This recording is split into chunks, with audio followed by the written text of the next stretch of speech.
60–70% of our waking lives working, why not? Why not? Why not bring the very best of our thinking and feeling and doing to the work at hand? And this visual collaboration is just a great way, one of many ways to do just that. So first up, let's actually begin with number one. So can everyone see the full board from there?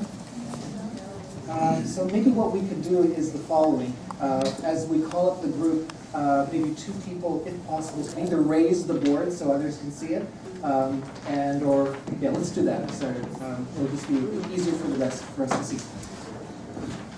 Oh, and I've got the magic timer. And we'll be counting down 3 minutes, so 3 minutes or less. And when we get to the end, it'll sound something like this.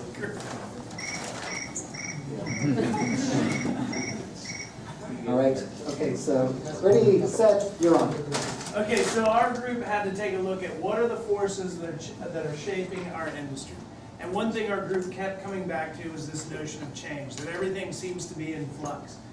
So what we thought, as far as the AEC industry is concerned, the people seem to be our biggest resource. When we take our people, couple them with technology, we can be more efficient with all of our resources in a closed loop or global system. We can also combat the other thing that we seem to run into time and time again, the resource of time. It seems to be more compressed and more compressed, as we just talked about. So basically, our people can basically short-circuit that and create more time. If we do it properly, or if our designs work well and they're culturally relevant, hence the Nike, Apple, and theater, we can move through regulations and be successful in our businesses. That's basically how we'll tap the resources and create more successful companies for the AEC industry.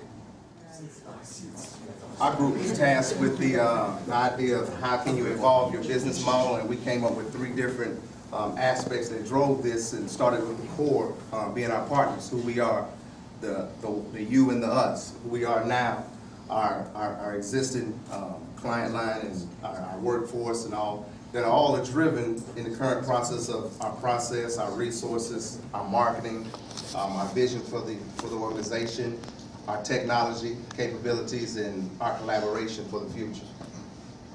This center core, which really defines who we are as an organization and reflects what we believe makes us, that differentiates us from our competition, is what drives us into the 2 areas of new business that we consider. One being new old business, existing clients that we already have, that we recycle, get new jobs from, based on our past relationships, what we've innovated, because you can't stagnate even with an existing client, the trust we build, and those results. Once a client has come through, back in, they're now a partner, we can then leverage them to work through and get new business. And that, unfortunately, because you have less connection outside of those partnerships, relate more on external elements that are outside of our control. Brand, community, some expertise, and reputation. It's a little harder, a little bit more challenging for us to get, but feeling that the strength of this core is what really drives our ability to get that.